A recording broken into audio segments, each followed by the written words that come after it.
Picture this. You're 9 years old, sleeping in your backyard tent. You wake up, and there's a man sitting by the dying fire, slowly sharpening a bloody knife, staring straight at your tent. Years later, another man goes to pick up cheap tools. He steps inside, and every single window in the house is filled with people, faces soaked in fresh blood, all smiling the exact same lifeless smile, whispering, "Come inside, stay forever." Then, on graduation night, you hear splashing in your own pool at 3 a.m. A stranger climbs out, walks into your locked house, stops outside your bedroom door, dripping blood, and calmly whispers your name. 3 ordinary nights, one man who never stops watching. How safe do you really feel right now? Story 1. The Backyard Fire Pit Campout. I was the youngest of 3 boys growing up in a quiet suburb outside Boise, Idaho, Eagle to be exact. Big yards, pine trees everywhere, the kind of place where kids ride bikes until dark and nobody locks their doors. My oldest brother, Ryan, was the Eagle Scout type. Camping badges, merit everything. Middle brother, Logan, quit Scouts after one summer because of bugs. Me, Caleb. My parents never pushed me to join, even though I begged. I'd watch Ryan pack for those weekend troop trips to the Sawtooths, jealous as hell. Sometimes I'd ride along just to see the tents go up, the fire crackling, but then Mom and Dad would drag me home while the real overnight stuff happened. One July when I was 9, I pitched the idea, our own backyard campout.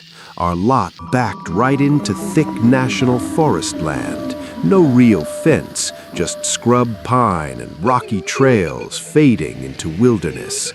We had a big stone fire pit Dad built. Mom and Dad said yes, helped pitch the old Coleman tent, stacked firewood, even let us make s'mores. Logan, 5 at the time, stayed for marshmallows but got carried inside when he started yawning. Ryan and I zipped into sleeping bags around 10 p.m. I had my Nintendo DS playing Mario Kart under a headlamp until my eyes burned. Eventually, I crashed. I woke up around 3 a.m., total black. Ryan's bag was empty, unzipped. Tent flaps still zipped from inside. I figured bathroom run to the house, but alone in there, panic hit fast. Heart hammering, I crawled over and cracked the zipper an inch. A man sat on one of our camp chairs by the dying embers. Not Dad. Wrong shoulders, wrong haircut. Firelight caught the hunting knife in his right hand.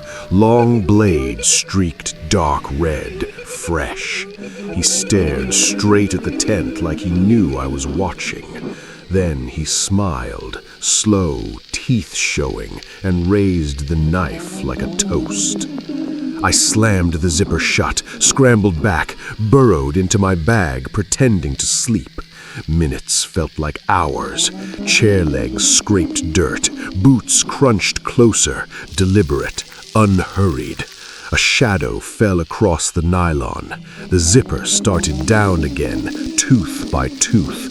It stopped halfway. Through the gap at the bottom, that stupid draft seal never closed right.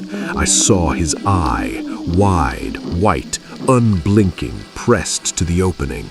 Then the knife tip slid in, probing the fabric like testing skin. He twisted it slowly, slicing a small tear. I couldn't breathe. The blade inched toward my leg. I kicked out hard, foot connected with his wrist. Knife flew, sliced my calf deep. Hot pain, blood soaking the sleeping bag. I screamed bloody murder, thrashed, collapsed the tent poles.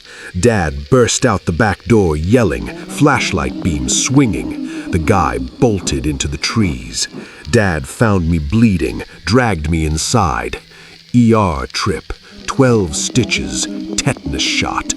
Police searched the woods, found blood drops, mine and maybe his, a partial boot print, but no one. I slept in my parents' room for months, nightmares every night. Then, 6 weeks later, at the school bus stop on our cul-de-sac, early morning fog, just me waiting. A rusty Ford van slowed, passenger window down. Same guy, scar over one eye now, fresh. He leaned out, calm as anything. Caleb, right? Almost had you that night by the fire. Next time I'll go straight for the throat, no screaming. I ran, screaming, to the neighbor's porch. Driver floored it. Bus came. Driver called the school. Cops took a report, canvassed. No plates, no hits. They said probably transient, but I knew. I still carry a pocket knife to every bus stop, every walk. Wonder if he ever finished what he started with some other kid who didn't kick hard enough. Story 2. The Facebook Marketplace Tool Haul. After college, I moved to a fixer-upper outside Charlotte, North Carolina. Small town called Waxhaw. Wooded lots, cheap rent, 45-minute commute. Needed tools to renovate. Found a Facebook Marketplace listing. Barely used DeWalt drill set, reciprocating saw, even a Stihl chainsaw, all new in box looking, $120 total. Seller's messages were short, polite, dropped the price when I asked. Said, come by this evening, still light out. Address was way out, rural road off Highway 521, big modern house on acreage dropping toward a creek. Google Maps showed nothing sketchy. I pulled up in my F-150 around 7 p.m. Old Chevy Malibu parked crooked in the drive, out of place next to the view. Front door had a note taped, doorbell out, use side garage entrance. Weird, but okay. I messaged here and walked around. Garage door cracked open. Dim inside. Fluorescent buzzed overhead. Tools sat on a workbench, pristine. I grabbed the box, turned to leave, then froze. Up on the main floor, through the open interior door, every window had people standing. Living room, kitchen, upstairs bedrooms, maybe 15 figures total. All facing out, all smiling the exact same wide, frozen grin, but their faces smeared thick with blood. One held a severed hand like a trophy, fingers curled. Another had a deep gash across the throat, red dripping slow. Eyes wide open, glassy, not moving, just staring, whispering in unison, barely audible. Come inside, stay forever. Skin crawled off my bones. I dropped the tools, crash, and sprinted for the truck. As I rounded the corner, a side window blind snapped up. Another figure there. Same bloody smile. Front porch light flicked on. A man stepped out, mid-30s, flannel shirt soaked dark red at the chest, knife in hand. He just stood there, watching me fumble keys. Too late to leave now, Logan, he said, calm. We saved a spot for you. I jumped in, peeled out backward down the long drive, gravel flying. In the rear view, those figures still at the windows, blood streaking glass. I floored it to the nearest house half a mile down. Elderly couple answered, freaked when I babbled. They called the real owner, friend of theirs who was in Myrtle Beach for the week. House is supposed to be locked tight, he said. Cops arrived later. Doors unlocked, blinds down. No blood, no bodies, tools gone. Marketplace listing deleted, profile vanished. They chalked it up to prank, but those smiles, that blood, I still wake up tasting copper. What if I'd walked up those stairs? Would I be one of those figures now, smiling forever? And who did the blood belong to? Story 3: The Graduation Backyard Bash. These days, I live back with my folks in a nice suburb outside Minneapolis, Minnesota, Eden Prairie. Big colonial house, in-ground pool, finished basement, woods stretching a mile behind before the next development. High school graduation party last June. 30 friends, grill going, music blasting, string lights, keg in the garage. Parents were at the cabin up north for the weekend. Perfect setup. While setting up tables that afternoon, I heard it. Deep cough from the tree line. Male, raspy, like clearing phlegm. I froze. No trails back there. Our property line marked with survey stakes. "Who's there?" I yelled. Silence. Felt watched. Shook it off. Probably a neighbor's dog or wind. Party kicked off at dusk. Everyone swimming, laughing, fireworks at midnight. By 2 a.m., the yard was trashed. Solo cups, towels everywhere. Friends gone. I crashed upstairs, lights out by 2:30.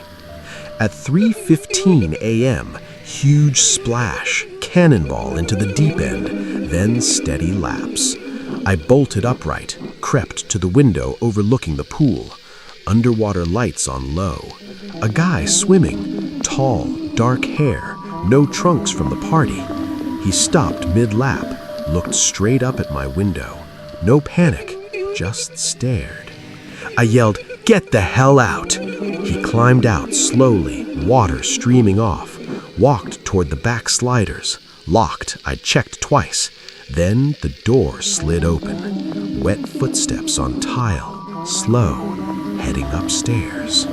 I locked my bedroom door, grabbed my phone, dialed 911, whispering.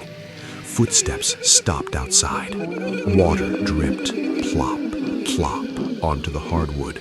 Handle rattled, then kicked. Door frame splintered. Low voice. "Caleb, I was at your party.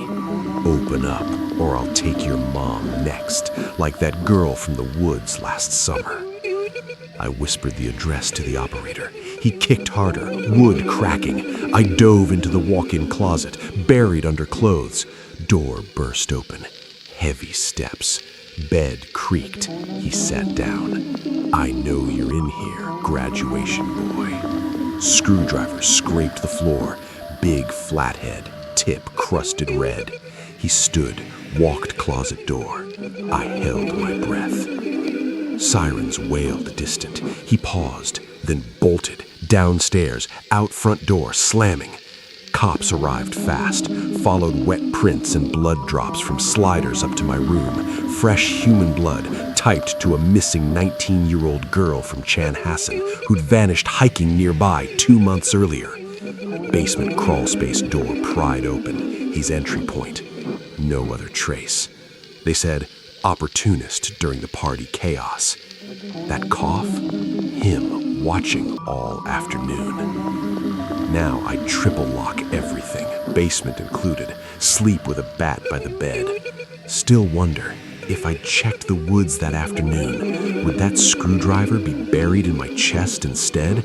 And as he tried again somewhere else, waiting for another loud party to slip in? Let me know if you want any tweaks, like more gore, different endings, or Reddit-ready formatting. These should hit hard for US readers. Stay safe out there.